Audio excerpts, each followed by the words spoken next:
All right. Hi, everyone. Welcome. Thanks for being here today on a Friday for our first CTL quick take of the fall semester.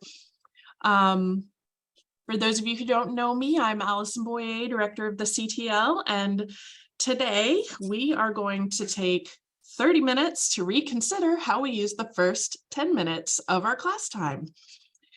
So as most of you who have been to some of my sessions know, I usually like to start with a question. So I want to ask you all this. What do you think typically happens or often happens at the start of a class period? So not what you think should happen, but what usually happens. You can pop your ideas into the chat. What kind of things do we usually see at the very start of a class period? Yep, students chatting. What else? What other kinds of things do we do? People coming late, absolutely. Announcements. Maybe we just dive right in. There could be some confusion, an agenda, maybe some random questions. Yes, absolutely. Some people who might be lost. Yeah, all kinds of things happen at the start. Yeah, Austin, you're absolutely right. Students get ready after class begins. I think you're absolutely correct. There's all kinds of housekeeping that we often do at the start of the class period. That's when it's on our mind, right? We take care of logistical things, like taking attendance, making announcements, shuffling some papers, setting up technology. All totally normal, totally understandable things. So my next question for you then is this. What does the transition look like then from that stuff, all of that housekeeping stuff, to the learning portion of the class? How does that typically happen? What does that look like for you? Again, feel free to pop your answers into the chat. Yeah, Allison trying to talk louder than them to get their attention. Yeah, just diving in, right? Okay, let's get started. Here we go, right? Yeah, maybe an overview, asking some questions, absolutely providing an agenda, maybe a little bit chaos sometimes too, right? So that's what we're going to talk about today, right? How do we start that learning process earlier and really make the most of those beginning moments of the class, right? But before we begin, I want to ask you one more thing. Make a prediction. What is a strategy that you think we're going to talk about today during this session? You can just think of it in your head, or you can put your prediction in the chat. What is something that you think we're going to talk about in the next 30 minutes? Engagement, smooth transition, yep. And even if you have there's a particular strategy you think we might talk about. Memes, yeah. Getting the class to pay attention, empathy, that's a good one. Gaming, nice. Bell ringer, connection, yep. Icebreakers, yep. Okay. So you've got your predictions. I want you to hold on to those. And here's what we're gonna do. Keep those in mind. We'll come back to them at the end, okay? So those first moments of class are, they're pretty critical, right? And that's why we're here today. We really want to make the most out of those moments and set the stage for all of the important content that's about to be addressed and discovered and explored during that kind of limited class time that we have. So the idea behind the strategies that we're going to talk about today is this. It's helping our students transition from wherever they're coming from, right? Whether it's physically, mentally transitioning, emotionally transitioning, to then what we're about to do in the classroom.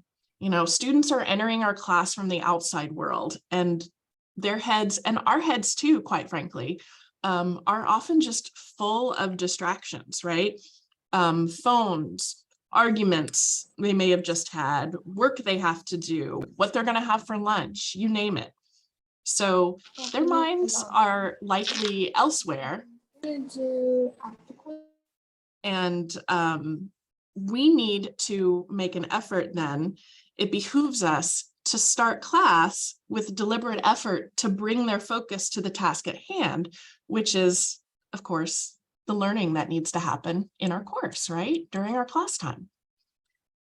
So to that end, the framework that I'm going to talk about today offers what I think are some really easy approaches that can help make those first moments of class time meaningful in terms of student learning, right? That jump-starting the learning process by helping our students focus their attention and prepare their brains for learning in a really meaningful way. So the approaches, kind of the pillars of this framework that we're going to talk about are this: reignite, refresh, reactivate, and reflect. You don't have to do all of them at once. You may not even be able to do one of them every day, and that's okay. But you might find that you can combine some of them pretty organically. And there are probably some things that you're already doing. I can tell by the things that you put in the chat that a lot of you already are.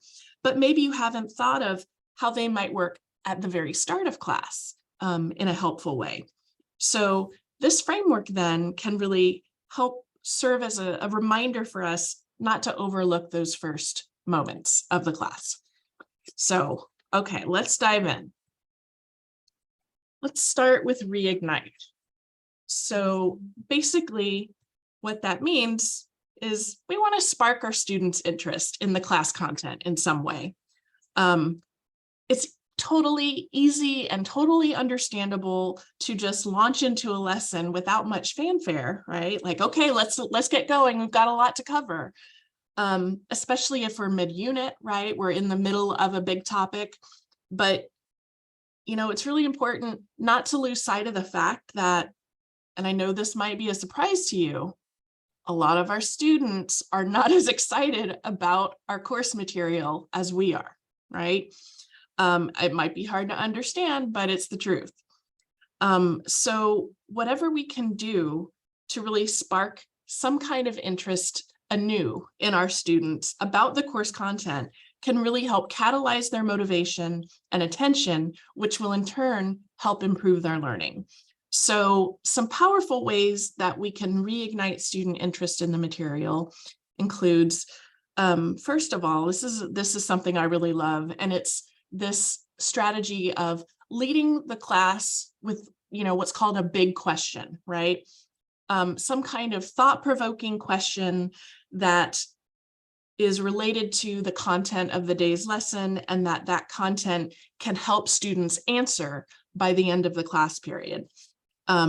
This can also really help communicate relevance and purpose of the course material, which I think we all know is really vital to student motivation and buy-in, right? So returning to those questions at the end of the class period can help students see what some of those potential answers are, and then really confirm for them that they've learned something during the class period. So for instance, in an American government course, a starting question could be something like, what problems can or should the separation of powers address? Or in a biology class, a big question could be something like, why haven't we cured cancer yet? Right? So I'm sure you all can come up with some great big questions that are related to your course material on a daily basis or even on a whole course basis, right? Another great strategy is to start the class off with some kind of really interesting or exciting demonstration of a concept that they're going to be learning about in class, or that they're going to be experiencing during class. You know, show your students that concept in action, right? Bring it to life for them. So for instance, when I was teaching my students about multitasking, specifically the dangers of multitasking and time management, I started the class off with an activity that asked them to switch back and forth between two different activities. So they had to write out a sentence, and then they had to number the letters. So they wrote out the sentence, then they wrote numbers 1 through 26, or however many letters were in the sentence. And then I had them switch back and forth, write one letter, one number, one letter, one number, and I timed them doing both. So this really kind of brought to life the pitfalls of task switching for them. So they got a very concrete understanding of what happens when their brain is multitasking. So demonstrations are a great way to engage your students and really show them the material in an exciting way. Storytelling is always a great idea, right? Tell a provocative story at the beginning of class for a few minutes. You could, or maybe you show a video, or maybe you share a clip from a podcast or something like that, related to the concepts that the class is about to tackle. You draw your students in with a narrative, and then reveal how that connects to what they're learning. Then finally, do something that helps create anticipation and wonder about the material. You could do this by, say, posting an unfamiliar image related to the course content, and asking your students questions like, what do you think this is? Or what do you notice about this? What do you wonder about it? What questions do you have about this? Say you're teaching a writing class, maybe you post a really cool sentence and ask them to think about it or reflect about it. Maybe it's a newspaper headline if you're teaching political science. Maybe it's an audio clip if you're teaching a music class. Maybe you show them a really interesting artifact if you teach archaeology. So you get the idea here. Show them something unknown, interesting, something they don't know about, and have them ponder it for a minute or two, and then help them make connections between that and the material. So all of these materials here, all of these approaches here, rather, excuse me, convey a pretty simple message to your students. And that's, hey guys, this stuff is really fascinating. I'm into it. I hope you're into it too. So let's dig into it. So that's the main idea behind Reignite. The second pillar of this framework is what I call refresh, as in refresh their memory, right? About what they've already learned about the subject matter so far. Several of you talked about reviewing material in the chat, and that's basically what this is about, right? The most effective way to do this is to engage in what's called retrieval practice. Those of you who may have attended or watched Dr. Agarwal's keynote address at the Collins Spring Faculty Development Conference 2 years ago may remember that this is largely what she talked about, retrieval practice. Retrieval practice is related to what's called the testing effect, which basically means if we want to remember something, we have to practice remembering it, right? That's what happens when, say, we quiz ourselves about students, or our students use flashcards. That's all related to retrieval practice. So to that end, the more often students have to access information from their memory, the better they learn it, okay? It helps them find that material in their brain, and it reinforces that material for them. So why not use the first moments of your class to give students an opportunity to practice retrieving that material from their memory, right? So here are a few ways that you can do this.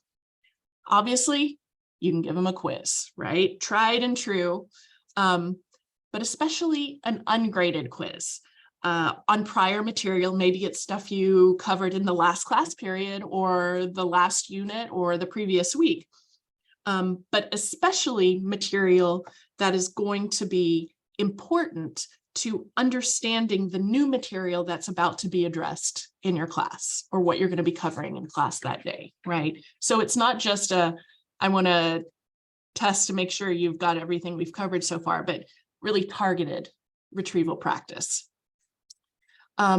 You might also engage in a review of the material, but specifically a student-led review, asking your students to remind you of the key points from the last session. Maybe you have them offer them to you, you write them on the board if you're in a face-to-face class, or on some kind of shared document if you're in an online synchronous class. You can edit as you go, you can provide feedback to make sure their responses are accurate. But there are two important components of this to remember. First of all, as I've already mentioned, that review needs to be student-led, student-driven. It should not be you reviewing all the material. So not you standing at the front of the room saying, okay, last time we talked about this and this and this, because that means the students aren't the ones doing the retrieval practice, you are. So they're not getting that great opportunity. The second important component here, students should not have the help of their notes or their texts when engaging in this kind of retrieval practice, because again, that means they're just reading stuff from their notes. They're not accessing it from their memory. So they're not reaping the benefits of that. So retrieval practice only works when they're actually accessing the information from their memory. Again, not from their phones or their computers or their books or whatever. Another quick activity that I think is really fun is called 5 words. So all this means is you ask students to write down 5 words that come to mind about what they learned in the last class period, or whatever, the last unit, whatever you want it to be. Or 5 words that come to mind about a particular concept that they've discussed so far. They could do the lists on their own, they could create the lists in pairs, whatever. So they share with the entire class, maybe one of their words. You can then create a comprehensive list from those words. You can adapt this in all kinds of ways, but it's a really easy way to kind of tap into that activity of retrieval practice. So I do have a handout for you, but I didn't send it to you in advance because I wanted you to make that prediction on your own. But on the handout, I have some additional resources related to the strategies that we're talking about today. So if you want me to send that handout to you, be sure you put your name and or your email in the chat before the end of the session today, so I can make sure that you get it. All right, pillar number 3 of the framework is to reactivate or stimulate students' prior knowledge about the material, especially new material that they haven't been exposed to before, to help them make important connections and learn that new material more easily. So this is somewhat related to that idea of refresh or review, but it's also a little bit different. There's tons of research that points to that whatever knowledge, pre-existing knowledge, right, preconceptions that students bring into a course has a major influence on what they take away from it. So to help them learn the new material, we really want to fire up whatever pre-existing knowledge or understanding or preconceptions they already have. And then we need to make sure it's accurate and correct any of those preconceptions for them. That's a really key part of this reactivate piece. So what happens is this then can help light up neural pathways that help them connect the old material to the new material, which then helps them process that new material with a richer context, right? And as I've already said, it alerts you as their instructor to any misunderstandings they might have, right? About that content that might need to be addressed so that they can learn the new content more accurately. So one really easy activity to engage in, you might have heard it called a brain dump or a group listing or a background knowledge probe. They all kind of mean the same thing. And basically all that is asking your students to tell you what they already know, or as the case might be, what they think they already know, about a topic, a concept, an idea, etc.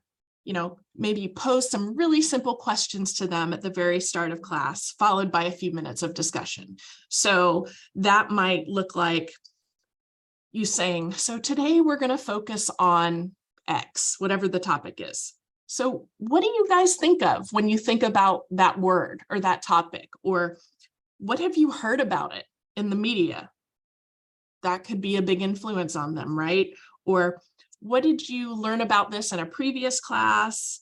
Or how do you feel when you think about this particular topic, even if you're talking about something that might be kind of controversial? So that might help reveal some really vital misconceptions that your students have, which is really important for you, right? For instance, do the students in your psychology class really know what negative reinforcement is? Or do they have a kind of wrong idea of what it is? Conversely, you might be really excited and heartened by what they already know. And that can help you plan accordingly afterwards. A slightly more formal, yet still ungraded option is to implement some sort of diagnostic quiz or diagnostic activity at the start of class, especially if it's a brand new unit, or when introducing some particularly difficult concepts. Just again, to gauge what they already know about the material and fire it up a little bit for them. These can be anonymous to help students feel a little bit less anxious about it, because you know how you feel when you're asked to take a quiz about something that you haven't officially learned yet. That can be stressful. But if it's anonymous, it might be less so. But it's still going to provide you with some vital information, but also still get to this reactivation piece and help students start accessing that prior knowledge and start connecting things to that prior knowledge. And guess what? Making predictions. That's one of them. This is, I think, a super fun strategy that can not only activate prior knowledge and connect to prior knowledge, but can also help create that sense of anticipation and wonder that we talked about earlier. So just like we did today, you could ask your students something like, based on what you know about X already, what do you think is going to happen when X? Or what do you think will happen when X? Or what do you think we're going to talk about today related to this topic, like I did with us today? Often people are going to be more invested and focused and interested in something when they've made some sort of prediction about it, and they want to see if they're right. We all want to know if we're right about something. And so kind of similar to a pre and post assessment model, you could ask students to predict something at the start of class, then return to their predictions at the end of class, see how they did. And then last but not least, the fourth approach here is reflect. Start off the class with some low stakes reflective activity. Reflection, again, kind of related to review and reactivate, but it takes, I think, those approaches one step further by encouraging students to engage metacognitively with the material. So basically what that means is instead of just reviewing what they've already learned, they're also considering their own relationship and interaction with that material, all of which has been shown to improve learning, engagement, and comprehension.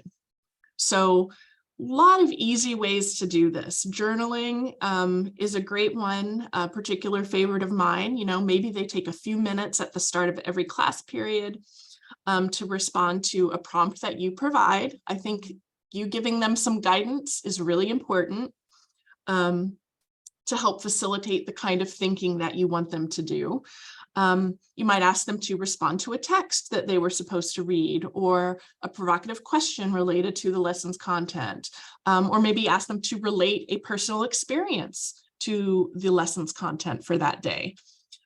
This is definitely something I've done in my own classes, and I kind of turned it into a routine at the start of class every day, which I really like because it kind of quieted their their outside minds, right? And then got them focused on what we're doing in class. You could ask students to start with a brief think, pair, share instead of individual writing. If you're unfamiliar with this strategy, basically it means you give students some sort of question or prompt, have them think about it for a minute, then they talk about it and share their responses with a partner, and then the groups share out with the whole class as time will allow, right? Obviously, you want this to be quick. It only needs to take a few minutes, but this is really a fan favorite because it gives students a chance to kind of rehearse their ideas and reflect on them a little bit with themselves and with someone else before it becomes a class discussion. And even if they don't share with anybody else except their partner, they've still had the opportunity to share ideas with at least one other person and kind of engage in a group reflection process. Wrapper activities are another really great way to incorporate reflection. So cognitive wrappers, or you might hear them called exam wrappers, are basically just short activities that direct students to review their performance on a task or on in response to material, or maybe even on feedback that you've given them on something. So this can be a great way to come back to class after an exam or an essay that they had to turn in or something like that. You ask them things like, how did you prepare for this? What kind of errors do you think you made? What do you need to improve on? What would you do differently next time? This really helps students focus on how they drive their own learning, identify areas of strength and weaknesses, and reflect on their own engagement with the material. So I think that's always a really great one. Last but not least, another really favorite activity of mine is a write pass. You might hear it called some other things, but it's a really fun group strategy that I love that can absolutely include reflection. It can also really work for that reactivate pillar as well. So like some of the other strategies, this utilizes student participation without some of the social pressure to speak up in class. So to execute it in a face-to-face class, you just simply ask students to maybe write their response to a question or write some ideas down about something to a prompt you provide. Then they pass that piece of paper to another student. And maybe they pass it a few times, right? You could be very orderly about this and they pass it down the row, or you can embrace chaos a little bit and have them stand up and move around the room and just pass papers willy-nilly. That's kind of my preferred method because it's kind of fun and it gets people moving around, and then you really don't know whose answer is what, and that anonymity is pretty fun, I think, about it, because then you could ask people to share like, hey, who's got a great response in front of them? So there's no stress about sharing the response because it's not theirs. And the person whose response it is gets a little ego boost because somebody thought they had a great response. You can also do this in an online class by using something like Google Slides. You can give them a slide deck and they have to write things on it and tell them to move 3 slides away from the one they're on. There are all different kinds of ways you can adapt it. All right, we have 1 minute left in our 30-minute session. So let's go back to those predictions. How did you do? Did you have were you right? Were you wrong? Were you kind of right? Let's see it, almost, good. Were you close? Were you way off base? You're right, John, I'm sorry, there were no memes. But you know what? Memes can fall into the sparking interest, reignite category. So your prediction, you might feel like it was wrong, but maybe it was right. Maybe it falls into one of these 4 pillars of this framework. So any ideas for how you're going to start your next class? Anything you want to try out that we've talked about today?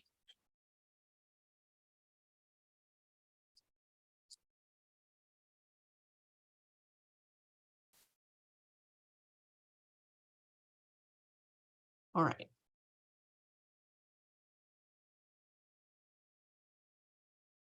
Nice. 5 words. Yep. Thought-provoking question. Good deal. Story. Yeah. Yeah. I think there's hopefully you have several things to choose from. Probably a lot of things that you're already doing. Patrick, don't use an air horn. No.